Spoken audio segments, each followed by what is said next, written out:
again, his camera's on. I'm Imam Khaled Hamoui with San Francisco Islamic Society.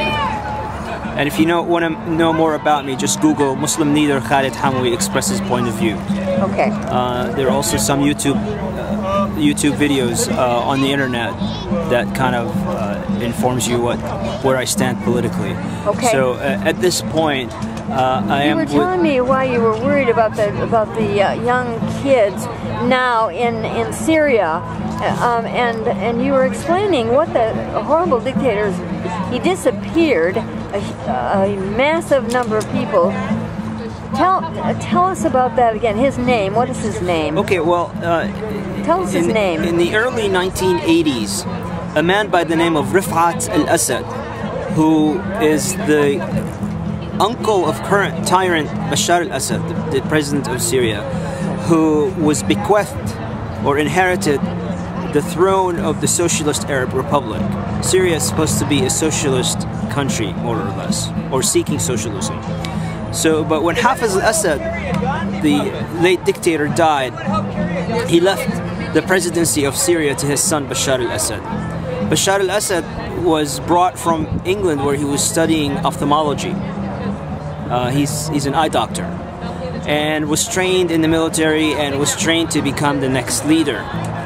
Now, during the time of Hafiz al-Assad, his father, Hafiz al-Assad relied on his younger brother Rifat al-Assad, who happens to be now in exile.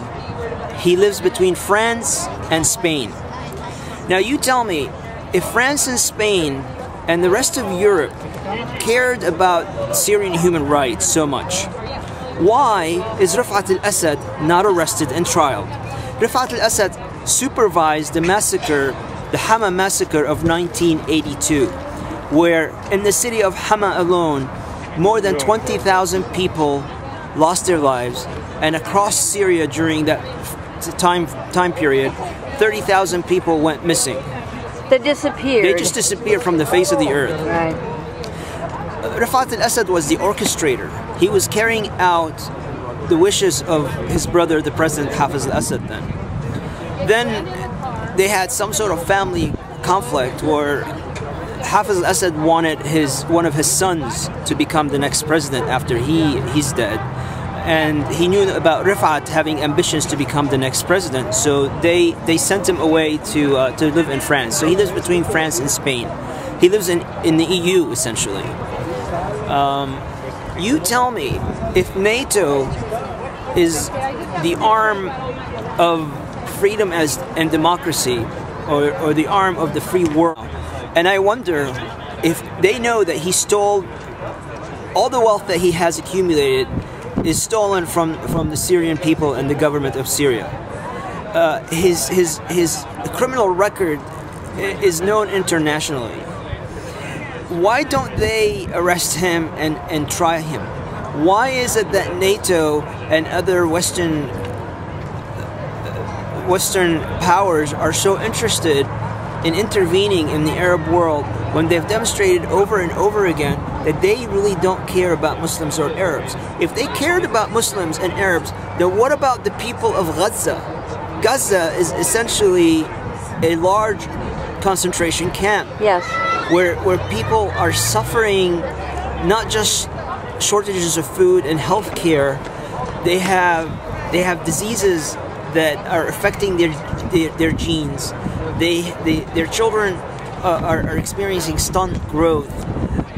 The traumas, I mean, if we talk about the traumas that people felt after 9/11, imagine the kind of traumas that the children and the people of Gaza are experiencing day in and day out. They're experiencing a 9/11 every moment of their lives. Can I ask you? Why doesn't NATO intervene? Why doesn't NATO intervene and save the people of Gaza? Why doesn't NATO intervene and save the people of Palestine in general? Yeah. So why is it so selective?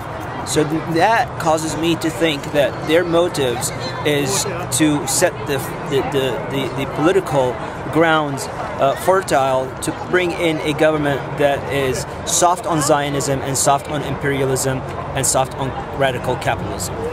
Thank you so much. Absolutely. Thank you so much. And you expressed that you were worried about young Syrians, and you described some of the tortures that this dictator is inflicting on them.